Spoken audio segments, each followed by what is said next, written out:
IBRAH Mukasage manya gange nkwanirizaako yakacagattako WOLOKOSO External Space Muji gwe mukutu gwaffe nga tusinzira Kampala Uganda. Olunaku lwaleero ndi wassanyu okutegeeza nti tusinzidde mu bitundu by'e Nansana era nga tuli ku Ivory Hotel oba Hotel Ivory. Njala kwebaza management abatuwadde omukisa okuba nga tukolera wano. It's a good place, nice environment. Ba waitress ne ba waiter bali so caring, so loving, so beautiful and handsome. Balabika bulungi okutwaliza awamu. It's a cool breeze. Embeera nnungi nnyo. Team nene nnyo. Chiza Clement in the building. Idris Lukwago, Daniel Mugoya, Tony Senabulya, team eggumidde. Era nga olunaku lwaleero ndi wasanya okutegeeza nti tugenda kuba tunyumyamu n'omukyala amanyiddwa nga Julie Semugga. Eddala tujja kulyongerako mu maaso awo tumanye oba likyaliko oba yalijjako naye nga ye Julie Angume Semugga. Nkwanirizaako nnyabo.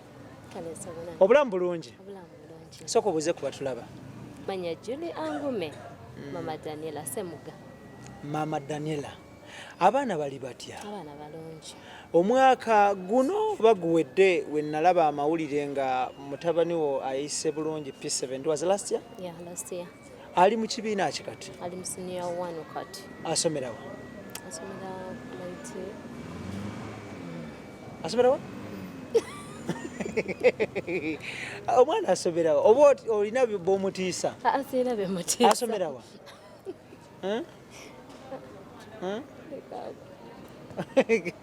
Anyway, njagala tutunuulire lwaki omwana okweka gy'asomera?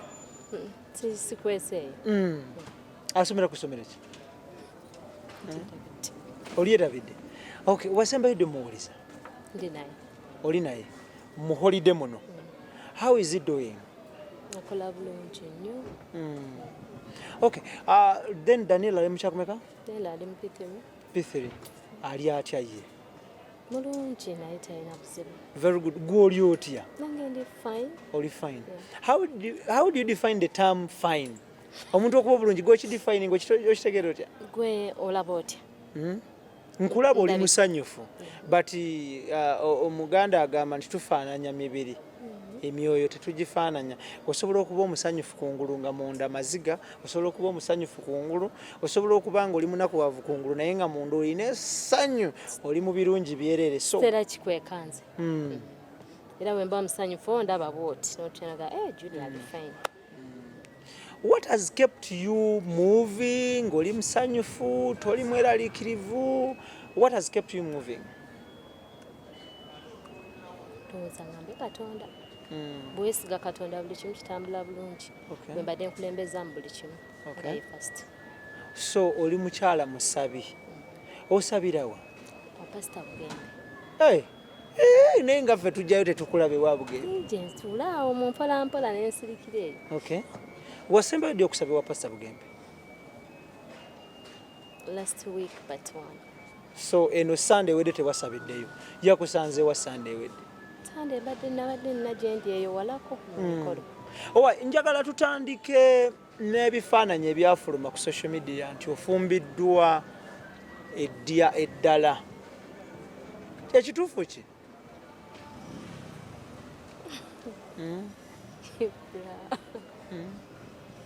Kubanga at the end of the day wano gwe olina okweyogerera. Abantu babaddeyo bakwogerera bingi. Omukyala yafuubiddwa, abamu bagamba yabadde azannya firimu kina Uganda, abamu kwabadde kukyala, abamu kwabadde kwanjula, mazaalibwa, kubatiza mwana, yegwe babadde babatiza. Buli omu alina version ye. What happened exactly? Ebifaananyi ebyo ebiri mu kutambula ku social media paka nakati bikyaliko. Ebifaananyi? Nali nina emisomo gye mmaliriza gino egya confirmation nga bolaba Abakatuliki nti kalimwezi nabadde mmaliriza confirmation. Confirmation ono ye confirmation kwe kussaako emikono ku muntu. Omuntu bamusaako emikono obutasooka myaka emeka? Because kati gwe oli Mukatuliki nze ndi Musiraamu sibitegeera bulungi ebyo. Tekiriiko kkomo. Kasita weewaayo. Ogamba kangende nkikole ne bw'oba wa myaka 5 ogenda. Lwaki abantu bakirinkirize ku bufumbo? Ndowooza ennyambala gye nayambadde. Gomesi tebandaba ku kifaananyi ekyo ndowooza bwe kityo. Bwensuubira. Confirmation eno omuntu alina kwambala langi ki? White. white wabadde mugomesi ya color ki ya white ya white bakubatiza mwaka ki ngandi baby so because tulaba ebintu bino bitambulira together baptism that is baptism confirmation that is confirmation okusibwako so basooka ki ku bibiri confirmation oba baptism basooka ki lwaki bakukonfaminze at this age why But it's a big question. Because omuntu ali eyo waliwo abaagala okubeera inspired waliwo abaagala okumanya bangi nnyo tebamanyi because tutambulira mu kuyiga nze ng'omusiraamu nina byojja okunjigirako nange nina byenja okuyigirako ng'omukatuliki oshegeera yeah lwaki bakonfamize at a late age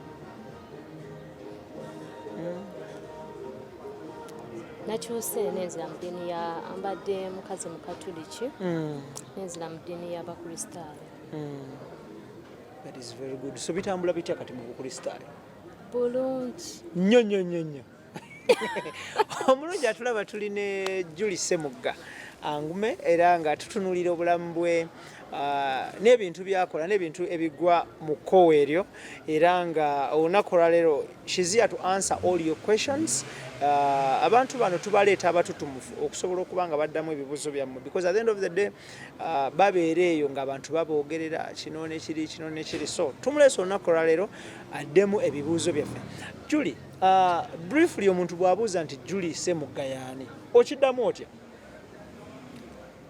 Julie Ssemugga ojja kwongerako ku budoboozi Julie Ssemugga mukazi muyimbi Julie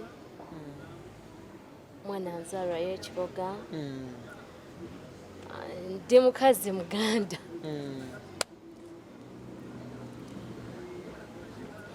so bakuzaala wa taata yani maama yani taata wange y'omugenzi Leonard Ssemugga mama wange mulamu Mariam Ssemugga banzaala kiboga babazaala abaana bameka batuzaala abaana babiri gwoli wakumeka mu baana ababiri bano nze mukulu gwe first born what does it mean to be a first born ofesinga bingi nnyo ate osanyuka nnyo kubanga gwe abasoose abazadde essanyu ly'abazadde okay tuyiseeko mu kusomako okusoma kwange taasoma nnyo kiwanvu nnyo nasoma primary nagisomera St. Pochamtwe Primary School secondary nagisomera O level yange nagisomera Progressive Kiboga A level nagisomera Muyenga High awo Muyenga so bw'omala A level wazaako namala A level nembulakinga mukoone njagala kugendako mu busawo naye ate music nantwala nnyo obusawo buno obw'ekinnansi obuzungu so anti bonna bubeera busawo so tubuuliza abantu bategeere so midwife course wagisomako kyenkana ki saagisoma nnyo kugenda nnyo wala naye nakatandika ate music nantwala olwo mwaka kyoko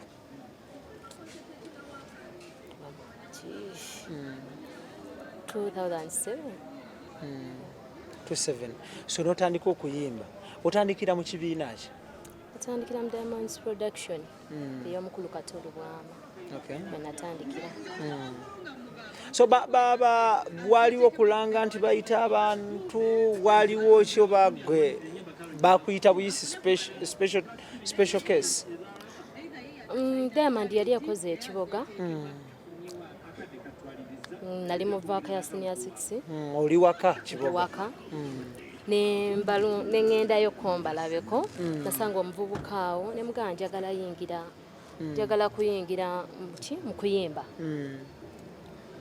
nangamba genda olaba omukulu Katolu Bwama nangamba no naye togenda wakato ajja kukambuwalira genda wa Martin Angume nengenda nemutukira nemugamba sebo nemubuza bulungi nemugamba nsaba kuyimba nanga wali oyimbyeko nemugamba bya masomero byenayimbako nagamba toyina kwaya yonna gye wali oyimbyeko konza nangamba okay kale nja kukubira mpe namba ye yessimu nzire waka naye neŋŋamba oba banampa simanyi waayitawo ebbanga ttono ndowooza like a week nankubira naŋŋamba jangu tuyinayo ko tugenda twetaaga abayimbi neŋŋenda bwe nagenda bwe natuuka katono anjerega bw'ati omubaka onalevu najerega awo amba wa mwana wange tojja kuyimba okyali muto olwo ng'olina emyaka emeka kyalimu emyaka oba 22 oba 21 oboozaawo ndyebale okay ne baŋŋamba jangu tandika okuyimba neegezaamu awo ddoboozi mati nanyimbisa baali bagenda ndowooza kola trip nze kyesaamanya kuba nali sibimanyi bulungi ebintu byabwe najjanga lwakusatu olwokuna ne baŋŋamba tukuwadde omulimu jangu Friday ne bagenda mu trip satwala kintu nakimu wagenda nga bwe wava ewaka nga bwe nava ewaka n'olugoye lwange mwalimu kale olwa stage naye nga simanyi nti beeyongerayo mpaka ngambawo okutandika okuyimba so mutuuka eyo mutuuka olunaku olwo lwennyini wayimba ko lwennyini nayimba luyimba ki kato honalebo yeyaluyiya honalebo kato lwama ne matini dwali awo era so walukwatira bbanga ki ndowooza zaali ennaku nga 2 n'oluperforminga first performance yo yali etya yali nnungi nti omukulu kato lwama yagamba ayina performance wadde ebyuma by'omusumbu yemu okuyingira naye ajja kukikinga okay so olunaku olwo lwe mwagenda olwasookera ddala wasulawa lwankaluubirizaamuko kubanga nasanga abaana basula bataano oba bana ne baŋŋamba weebake wano okusevinga ku ssente tulina kusula 2 oba bameka ŋŋamba bannange kale nga sibimanyidde kuba nali sibamanyi yali first time yangu ba meeting okay so contract wali yakuya bbanga ki nali sayiniza contract tewali ku contract so bulamu bwatambula butya mu kibiina kino bwatambula bulungi kuba nayagala nnyo music nnyo era nze bwe tumala okuyimba lyessanyu lyange buli omala okuperforminga first salary yo zaali sente meka sijjukira bulungi okay buli trip buli performance babawanga sente meka buli performance nze saafanga ku bya ssente nayagala nnyo okuyimba nga nze kasita mmala okuyimba ndowooza ne bootampa ssente nga ze bampadde zeezo okay tetugenda nazo ewaka gye wava waleko basiibudde nga bagamba ogenda banange saabasiibula era bakadde bange banyigamukko kuba nayimba gange ngenda mu busawo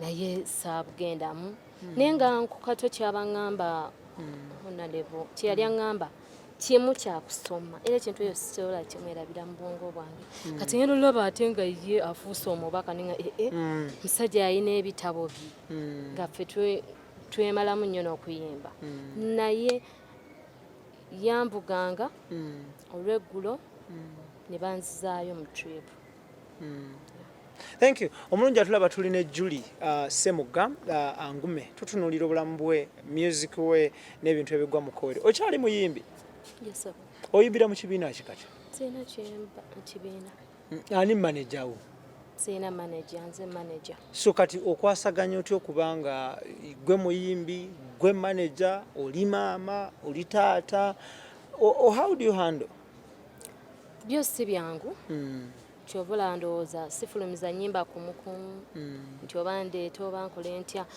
music kyemulabyemu aba yeetaagako manager obanga olina ekibiina woyimiridde nti wano bisobola okwanguyira oyabulira otya Diamonds production waliwo enjawulo wakati wa Diamonds Assemble ne production weri gwe wali muki ku bibiri Diamonds production ojabulira otya era mwaka ki era lwaki saajabulira nze omwami wange buli kyeyayogeranga nga kyengenderako ebiseera ebyo ti Martin yatuuka n'afuuka omwami nga bwagamba kato tetujja kukola nange mba sijja kola ki kukola. I get your point. Kati bwe bafunamu oba obutakkaanya oba bwe bafunamu nga ogamba nti ate tujja kukola ngera nze mbeera waka nga sijja kukola. Okay, just kati nnyo tuzzeeyo kooka abantu kati nnyo abantu balina kye baali agadde okumanya mu mbeera eyo. Mubeera mu ttuwa tuyiseemuko that very moment omukulu akugambayo obugambo bwa laavu. Mwali ku stage, mwali muvudde ku stage, yali akuyisa mu rehearsal. Omwami angume kyatwala time nga nko kato nze nkozesa ankolo naffe tumuyita nko kato abasinga ffenna nti oba ngambe ntya yatutangiranga nnyo abalenzi abo abasajja agamba n'omwana akyali muto biki munnange nati najjanga tuyigiriza ennyimba tuyigiriza amazina netugendanga mu studio kati olunaku olumu twali ndi mu kurekodinga luyimba olwo lwasooka naye nga yatakingako time nga naye yewe ekitiibwa kye nga ye tuba mu studio nenyimba basi nebinema byali mukuŋŋamba nanga kugambye yimba bulungi nemugamba banenze binnemye nentuuka nembyetamu kati bwe yankambwalira ennyo kyabajja bwe nali ndikodingira naŋŋamba Julie nankwata omutwe bwati nkugambye yimba bulungi nemugamba nkuntunuulira ennyo n'asimayirenga n'atendewalirwa ku mwembi ani yasooka otendewalirwa simanyi. Ibrahim Kasagemanya ga ntuli ne Julie Angume Semugga tunyumyanyumyamu atunnyonnyola obulamu bwe music we n'ebintu ebigwa mu kowero so awe mwatandikira okusimayirenga bwe nti kati nange okuzza amaaso bwe nti nendaba akazigo amaaso ne geetomera nsikaako mu ttaano so amaaso bwe geetomera naŋŋamba nkugambye yimba bulungi olwo n'asala ku ddoboozi like a gentleman that was good awo Paulo Kafero yayimba oluyimba nti nga n'omuto akiramuza bwenkanya tugende mu maaso natandika okuyimba nga nekyenyimba nkifiiringa essaawe because wali ofunye amaanyi ag'enjawulo gatya ululu ntumiddeko Idris Lukwago nkutumiddeko so since we mwatandikira awe twatandikira naye nga Martin yali alina engeri gy'ayisaamu ebintu bye sigamba nti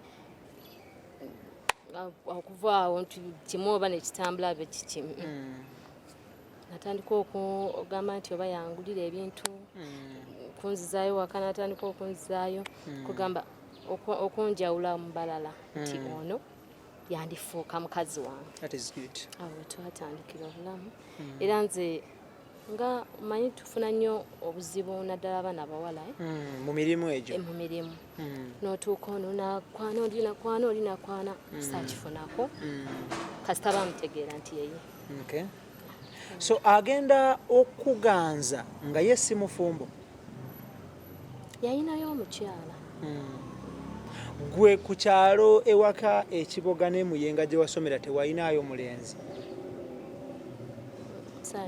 tewayina njagala tutunuulire atuuka atya mu bazadde bo omutwalo otya mu bazadde mu bazadde baali bamumanyi bumanya wabula saamutwalayo mu butongole nti nali ngenda mutwalayo naye ebyagwawo nebigwawo so twawulira amawulire by the way this is the right time to tell the public nti mwali muteekateeka kola mukolo how true was that twali tuteekateeka kola mukolo naye era nga yali mugonvugonvu nga njagala bamulabe eka naye mukama teyakikkiriza. Sorry about that. Okay, Julie, oyina abaana bameka? Ndi maama w'abaana ayina abaana abangi bali abaana bana. Abaana bana abali adopted bali bameka n'abali biological bali bameka? Bali babiri abali biological. Muli dabo babiri eno. So omanaging otyo raising abaana abo till now single-handedly without their father? Nga bwe nagambye mu kusooka nti nkulembeza nnyo Mukama Katonda yankuumye kubanga ne bw'obeera ne ssente zitya nga agambye nti kino tekijja kubaawo era tekibeera. Bwe nsinga okulembeza mu byonna n'okuba n'emikwano mbaddewo nnyo ku mikwano n'okuyimirawo okukola ngazi omukazi. Okola mulimu ki? Ndi mukazi mutimbi emikolo. Decoration? Yeah, decoration. That is good. Omuntu bw'afa abantu beeyama ku nnyimbe z'abantu. Ffe taata waffe bwe yafa abantu baayimirira ne beeyama naye ku buli 19 temwatuukiriza naye twebaza Katonda nti tukuze tuvuddemu era tubalaba mukyali balamu naye tubassa kasiiso tubalaba bwe tuti mwasuubiza ebintu byali bingi nnyo okufa kwa taata waffe ne mweyama abantu bangi nnyo ne musuubiza but ku buli 99% temwatuukiriza. It was 1%. Gwe bameka ewo abaasuubiza ne batuukiriza era be baani? Feel free to tell the public. Abaatuukiriza abeeyama baali bameka? Tufune bufunyi percentage nti ku buli 10 abeeyama baali percentage bweta? Baali bangi naye ate baatuukiriza. Baani abakubeereddewo mu lugendo lw'okuraisinga abaana bano paka wo batuusiza olunaku olwaleero? Bane babadde bangi. Mwami Godfrey Kilumira abaddewo nnyo kubanga okuweerera omwana si kyangu. Omuntu n'ayimira kubanga mulimu n'abalemererwa abaabwe bennyini gwazaalira ddala naye amuweeredde okuva pito paka siniya wano kati ng'ate yakyeyamira ddala. Mwebaliza ddala ne neebaza Grace yaweerera Derek. Grace yani? Grace London wali Kakooza wali kati omulenzi waali ku Noah's Ark mulongo babiri okuva ku State FM tukutumidde nnyabo. Neebalize nnyo. Amiina. From senior 1 nakati. Mulongo gwawerera ali mu kyakumeka? Ali mu senior 4 kati. That is very good. So abambeereddewo bangi. That is good. Amango omulungi. Waliwo omwami David Kaggwa naye abaddewo nnyo kulabirira abaana abo. Okay.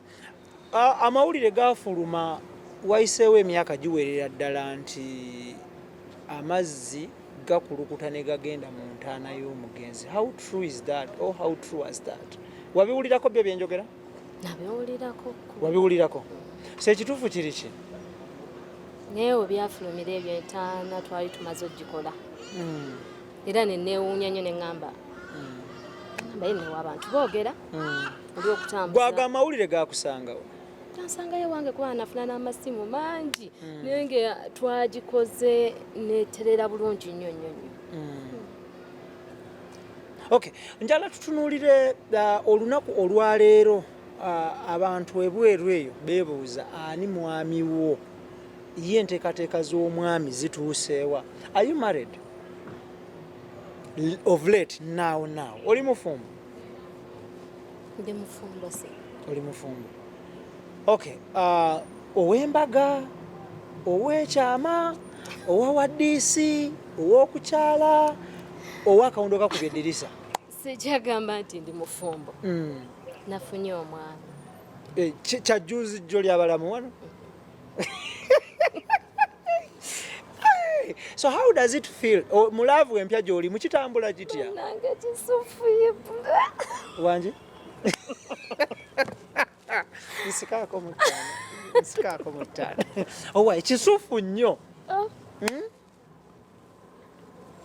Kisufu sikiraba. Love ya ddala binyuma. Kyennyini bane bw'ofuna akwagala. Entunula ekyuka, endabika ekyuka. Kwegamba. Nebaza Mukama. Amen. Yampadde omwami. Kitutte ebbanga ki kino? Kitutte ebbanga. Tuli mu myaka emeka 5? Si myaka 5. Kati wa mbaga gy'otaatuyitako nga mwabikola mu nkukutu kiki wakowa bamawulire? Si mbaga. Sirina mbaga gye nakoze oba mukolo gwe nakoze. Wabula nkugambye bugambe nti IBRAH nafunye omwami. Kati ebidirira byonna linda kuva eri Julie. Okay, waliwo ebifaananyi ebiyitingana ku mutimbagano, waliwo omwami gw'otera okuliisa keeki ng'ofukamidde. Y'ani oyo? Because ebifaananyi byanjawulo ate omuntu y'omu. Y'oyo omukulu. Hey. Tuyiseeko mu nsisinkano yammwe. Akusangawo olwo. Because at the end of the day njagala ebintu bino obyesharingira eri ensi eno abantu balekere okuwaayiriza kyekikozesa interviews zino musisinkana akusangawo.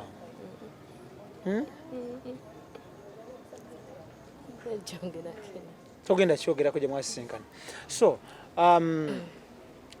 abantu bagereesa ne bagamba nti anakwagala asooka kwagalira abaana abaagala kyenkana ki ku buli 10 abaagala ebitundu bimeka? Ekyo kye nasooka okweteeka mu mutima. Era ndowooza nga buli ajja mugamba ekyo nti omuntu anjagalira abaana bange aba wangudde omutima gwange. Kubanga abaana b'emikwano gyange ate bebankumye ebbanga lyonna. Kituufu. So ye tiketi kwe yayitirawo ayagala nnyo abaana era abayisa kimu. Amanyi Juliani era oli bwajja nti amunnyonnyola nti ate kino olale nga amugamba I know. Kati omuntu bw'atyo. Kati wakutte abakadde n'obaleka naye n'aleka abakadde mwafuuse omuntu omu. Bwe kiri? Wanje bro. Nkiddemu? Kiddemu. Yakutte baabadde nabo abakadde n'abaleka because I guess muntu mukulu. Naawe gw'oli kubyammwe kati ebibyo tobiriiko. Tabadde mufumbo tetuwulira ate enduulu wano uyo yabye omusajja wulululu. IBRAH kye nasooka okukola nti bwe yaŋŋamba Julie nkwagala emukola bwenti. Nosooka n'omutunula ku ngalo. Naye abasiraamu tebateekako mpeta kubanga musiraamu. Si musiraamu. Omusiraamu no gwe bakusibako yaani. Simutegeera. Naye ng'omulaba ku social media gwe batera okusibako omusiraamu. Simutegeera. Simumanyi. So bwe yakulaga nga tekuli mpeta. Tekuli mpeta ne mmanya nti alabika si mufumbo. Tewakolako ka research na kasave. Era talina mukyala. Talina mukyala. Baabaana alina. Baabaana alina. Ne bw'aba nti oba yaliko alina omukyala. Mu maka saasanzeemu mukyala. Gwe wasitudde ebibyo n'ogenda ewuwe, ye yasitudde ebibyo n'abireeta ewuwo, oba mwasitudde ebyammwe mwenna ne mubisisinkanye ewamu? Ntegeerekese oba nkiddemu? Gwe wasitudde ebibyo gy'obadde n'obireeta ewuwe, oba yajja ebibyo ewuwe n'abireeta ewuwe, oba buli omu yakutte ebibye gy'ali ne mubitwala mu maka amapya? Yaleese ebibye. Ewuwo? Ebibye. N'ateeka ewuwe. Naawe n'ositula ebibyo n'omwegattako. Ebyange by'abaana bange. So wabireseeyo n'ogenda. Bajja na kintu na kimu Julie tutandika bulamu bupya. Bwe yakugambye? Olwo bwe mufuna obutakkaanya ofuluma naki? Ofuluma naki? Tugenda kukola ate sizze nti ŋŋenda. IBRAH nze kasita nsiibula mba nsiibudde. Ewaka ekiboga yatuuse dda? Ali mu kkubo? Nenga ali mu kkubo. Okay. Before this gentleman gw'oyina kati olunaku olwaleero okuva Martin Angume we yafiira we waterereramu n'ogamba nti kati my heart is healing, omutima gwange gulinga ogwona, wafuna proposal z'abasajja mmeka ku buli 100 abaali bakusaba omukwano n'obufumbo? Kinzibuwalidde. Kankimenyemenye. Omuntu akunnyonnyola n'akugamba nti buli lunaku nze atunda enkoko za yugakiike nfuna essimu z'abaagala ezaaluza amagi 100, buli lunaku nfuna calls 100, wafunanga essimu z'abasajja bameka abakusaba omukwano obufumbo? No. Nze saafuna ku ssimu deemu. Engeri gye nabeeranga mu kyaki nga nfukamira ngamba Mukama nsaba ompa omwami obwange. Kati ng'essimu sizikwata. Naye nga zaakubanga? Simanyi ziyinza okuba misikolo zaali za mikolo oba zaali zaaki. Ki ekyenjawulo omwami ono kyalina mu basajja abalala bonna bozoolaba gw'oyina kati? Ki ekyenjawulo kyalina? Ekyenjawulo kyalina mu butuufu IBRAH, Mukama yampadde omwami, si mwami kyekyokka wabula mukwano gwange ekisinga obukulu. Ayina buli kimu kyenandibadde njagala nga nze Julie. So Ayina care. good. Era mbadde njala tubimenyemenye. King ayina touch. Hey. Owaayi ekyo tonsikaako mu ngalo kireke. Kiza Clement gutubiddeko nnyo. You a good guy. So ayina touch. Touch eno omuntu yali agadde okugimanya oba otegeeza ki? Ekyo tukiveeko IBRAH. So tuweereza abantu bakulu touch bagitegedde. Daniel andaba ne David. So King oyina, lwaki omuyita King? Ye King w'omutima gwange. Yakuyita atya? Ompita Queen. Queen Julie. That is very good. Asinga kuwoomerwa ki? Muntu wa mukyere nnyo. Okay, njala tutunulire. Love gy'olimu olwaleero ekwerabiza byayita byonna? Ebineerabiza. Ebikwerabiza. Kwanaddangawo ne neekubagiza why me Judy, why me God. Naye nti musanyufu. IBRAH ndi musanyufu. Okay, bakyakuyita Julie Angume Ssemugga, bakyali kuyita erya Angume? Sinnabategeeza bafaanisi bange era essaawa zino ndi mu kibategeeza nti nafunye omwami. Ekiba kiddako kwe kubagamba erinnya ettuufu. Kubanga mbaddemu ne bafaanisi nga tebaagala kumpita Julie Angume ng'agamba wabula funa omusajja. Wabula funa omusajja. Yeah, you're right. Yeah. Ne mbaamu n'abagamba no it's fine, erinnya likolera. Genda nalyo. Naye ngenda kukibategeeza erinnya ngenda kuba ndikyusa. Okay, njagala tutunulire. What is the worst name people call you? Linnya ki abantu lye bakuyita ebbi erikusanyalaza omutima? Erinnya lya Namwandu. Bwe bakuyita Namwandu kikumenya omutima? Ensonga lwaki neeyita Julie Angume. Era Martin yali yakafa. Ne ngenda taata we ne mufukamira mu maaso ge nga taata nsaba mpa erinnya lya Angume. Nga kyenneewala gwe mutwe omukulu okuba nti Namwandu wangume byekiti ne bwekiti. Kyekiringa okuyita Martin nemba ku radio nempya abagamba omugenzi Martin Angume nkaaba amaziga ne bwe mba ndiruddawo. Ndabira ddala nga yagenda. So lyerinnya erya Namwandu. How often do people call you Namwandu?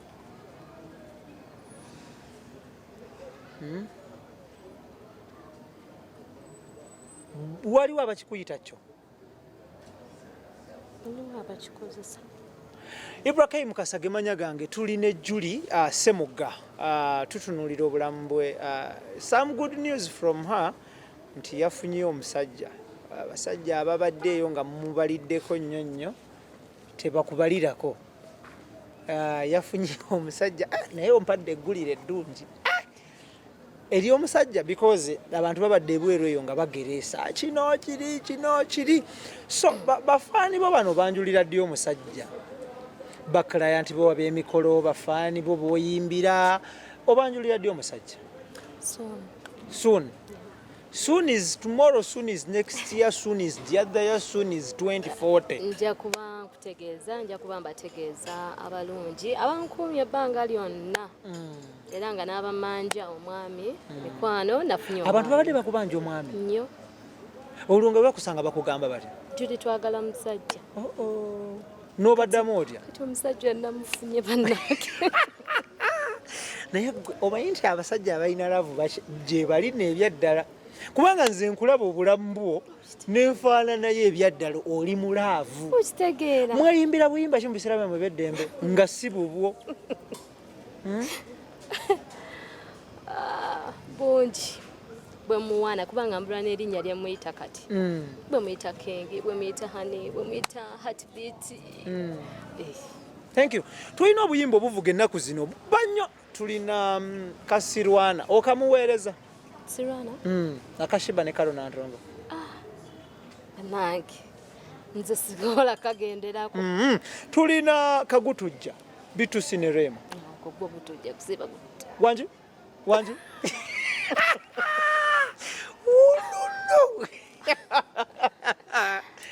Wolokoso Exxon Swiss Miji IBRAH Kasage bajagange tusinzidde Nansana Hotel Ivory twebaza management otuwa omukisa okubanga tukoleddewo olunaku lero.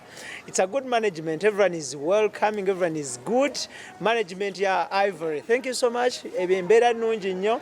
Pass by, enjoy the services, everything is kawa, everything is tick. Itira oko mbera nungi bawaitress bakabi bawita bakabi management yakabi batwadde opportunity tukoleyo oko. It is a cool breeze, embera nzikaka munyonyo buli kimu kitambula bulungi. Owali omwana omuwala ali eyo ayingira obufumbo omuwa bubaka ki oba ayingira laavu kwakati goli mu kintu wakati bwoti omwana omuwala ayingira obufumbo oba ayingira laavu leka omwami akunoonye gwe tonoonya musajja ajja kuwa ekitiibwa ajja kulaba ng'omukyala nga ye yakunoonyeza owaayi walina ebiruubirirwa ebisoma obwa midwife obwa midi babuyita midi enteekateeka z'okuddayo okusoma zimidde zita sigenda kuddayo nze lwaki oli bize siri bize just mu program zo teriyo okuddayo okusoma what keeps you busy bwoba toli mu kutimba mikolo oba toli mu kuyimba obeera okola ki bwemba siri mu kutimba mikolo oba kuyimba nyumirwa nnyo okubeera awo nga ndi n'abaana bange abato nga bansanyusa kwegamba banzijako stress yonna gye nafunye oba mu kuyimba oba gye nafunye mu by'okutimba kubeera n'abaana bato ddwe bwange obweddembe tuyiseeko mu travel profile yo besides Uganda nsi ki endala ze waabaddemuko nsi nabaddemuko oba ze nali ngenzemuko ze wali ogenzemuko ya nali ngenzeko e Dubai ng'olwo ogenze kola ki Dubai kuhapinga fun kuwumula noono omwami omupya oba wagenda bibyo agenda byange wekka bwoti n'ogenda era n'odda wekka thank you nga tuvuddeyo eyo abanoonya oli bw'aba nga anoonya omusajja aba n'enteekateeka ze nagamba yali omusajja bw'ati ne bw'ati gwe biseera wabeerera ng'onoonya wali onoonya musajja kikaaki ebiseera we nabeera nga nnoonya ng'oli singo nga bafaani bakusaba omusajja nanoonyanga omusajja atya Katonda omusajja omukakkamu nga sifudde ku bulungi wabula sifudde nti oba akola kino wabula atya Katonda ate nga mukakkamu Julie olina emyaka emeka nteze emyaka egy'obuto emeka Tundo tuwe buwi bracket. It is, you know, it is a bit hard for a lady to speak their age. 20 oli wakati wa 25 kwa 3, 3 kwa 3 mu 5, 3 mu 5 kwa 4. Tukomao. Oli wakati wemeka kwemeka? Wa 3 mu 3 mu 5. Very good. nga tuvuddeyo eyo njagala tutunuulire embeera eriwo olunaku olwaleero abantu baagala nnyo okugenda mu politics. Olina enteekateeka zonna ezeesimbawo? Sizirina. Lwaki? Julie njagala nnyo oluusi ebintu eby'emirembe. Sirina nteekateeka zagenda mu politics okuggyako omwami ye agenzeeyo nsobola standingawo nga mukyala we ne musabira akalulu. Awo sikaako butaala ekyo kyo kyagate. Owaayi bw'omala osobola okumala eddakiika eziwera 3 nga tolowooza ku musajja ono gwe waakafuna? Wadde 2. So tosobola kumala eddakiika 2 nga tomulowoozezaako? Yensonga lwaki ntuula we ntudde ne nkugamba mutima gwange Saamu akwetaaga. Saamu ye Saamu. Tukome kweri omanyi tebakubbako omusajjawo n'ogamba wamwogerera ku show ya IBRAH. Mukulu Saamu tukomyawo. Julie nga tuvuddeyo eyo olunaku olwaleero ebbanga lyomaze nga tolina musajja biki byobadde omiisinga? Gembadde miisinga ng'omukyala nti bw'olaba abaagalana n'ogamba singa mbadde nze nga nakyawa okulaba obuzanyo obubeera ku gundi soaps ku TVs gana bukyawa olaba beeyagala beewuuba bakola kino ogamba ogo nti nange bunaakyako nga nange banderako oba bakola ki naye kati kyoliko buzibu ki bw'osanze mu laavu eno empya? Sinnabulaba. Birungi ki bye weenyumiririza mu laavu eno empya gy'olimu? Nange banjagadde bampisanga bebi. So buli kimu kitambula bulungi? Kitambula bulungi. Olina w'otuuka n'ogamba nti ne bwe sitagenda kuyimba ne bwe sitagenda kutimba kambere n'omwami wange? Twetaaga nnyo kola.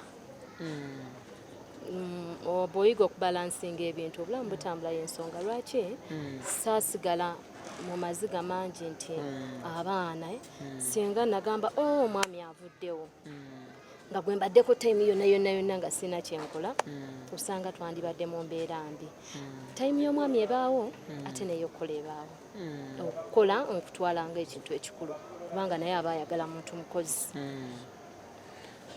Omwami ono omulaba ddi akulaba ddi kubanga abantu bonna ensi yonna ekimanyi nti nkuba kyeyo. Akufisizaawo ddi obudde okulaba n'okugenda ebweru okukola? Akomawo eno netusisinkana ayina mikwano gye Nairobi netusisinkana mu bifo ebyenjawulo.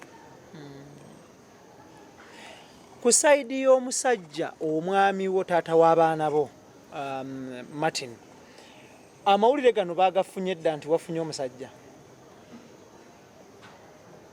Ng'omukazi omukakama wa famire yange ekitiibwa n'abaana bange nina okugenda mu butongole ne mbannyonnyola kati kyankoze bubi nnyo okubanga ebifaananyi byafulumye ne batandika okugamba ayanjudde mu butuufu balamu bange baba bakiraba bubi nti ne gurupu yange yennyini eya tiimu musayi gwa Julie banyiize nnyo mami bulijjo atugamba yeffe first family naye lwaki tatugamba naye bambi mbadde enda bagamba mu butongole kiba kibi nnyo ofulumya ekigambo nga temunatuuka ku ki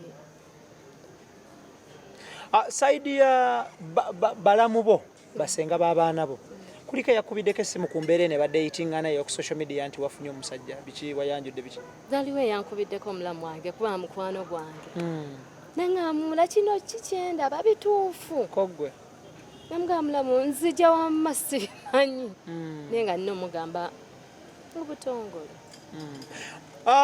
Waliwo bye batugamba nti abantu okulima ku malaalo oddayo ekayunga n'ogenda n'olima ku malaalo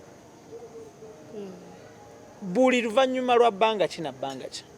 Lwemba ngenza obbalabako lwengenda n'embirima n'abaana. Case in point guno omwaka wakagendayo emirundi emeka? Guno mbadde sinnabagendayo. Wasembayo ogendayo ddi? Last year.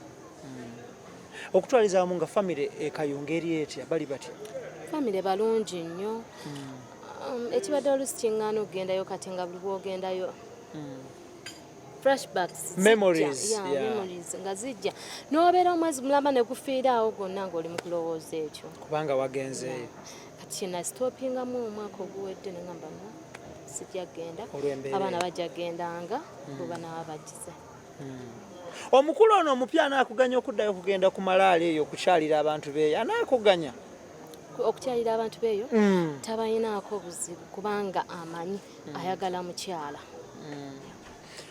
famire ez'enjawulo African Traditional Society ogimanyi gye tulimu era gye twalimu abazungu the western culture egenda etuwamba here and there kyabeeranga nti gwe bw'obeera mukyala wa Kerementi Kiza ekyokulabirako tomumanyi nti Kerementi bw'avaawo n'ayabulira obulamu bw'ensi eno balonda mu baganda be ne bajjamu ne bakufumbisiza muganda we eyasikidde eno ekayunga kyagaana oba wabagaana bugaanyi famire ye Kayunga bantu bakkiriza nnyo badvent tebagendera nnyo ku bintu bya buwangwa ebyo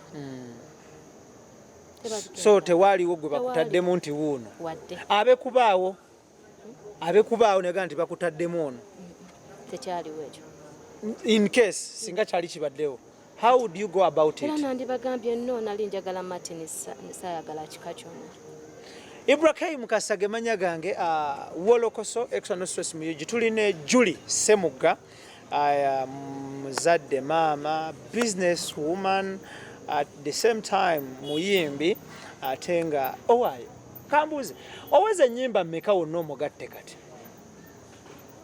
nyimba zembala kati ziringa ndowooza 5 mu myaka emeka gy'oyimbidde ziringa ozifuddemu nali nongoosa amaloboozi okay tugatte nezo okulongoosa amaloboozi mmeka wonna omugatte ziringa nyimba 10 mu myaka emeka ebiseera bye twalimu ebisinga okurekodinga tekwali kwa maanyi nnyo nga tutambula nnyo safaari ezo live shows nga ze tusinga okukola kati ng'okurekodinga okulayo akayimbako njagala otubuulire worst moment yo mu mawulire eriki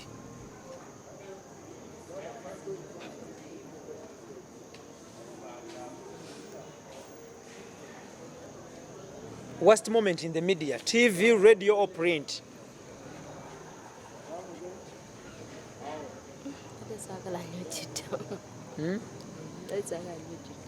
Kyekyakunyizanga mu mawulire nga bawandiise kyekikunyiza nga bawandiise kyekisinga okunyiza amawulire nga bawandiise nga toyogedde lupapula nti oba lupapula gundi naye kyekikunyiza mu mawulire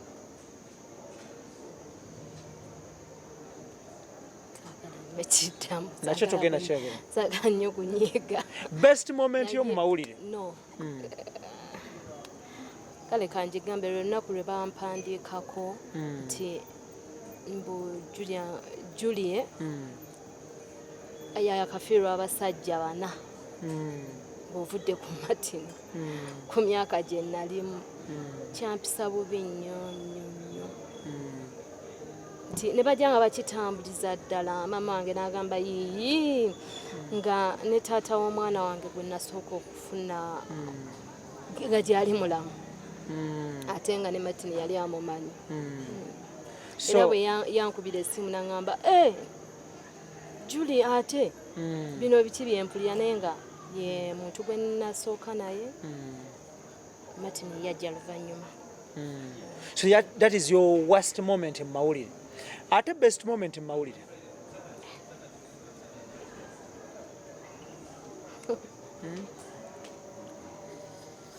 olunaku lwe nagenda mu Eagles production that was your best moment oyabulira otya Eagles because we tubadde tulaga Eagles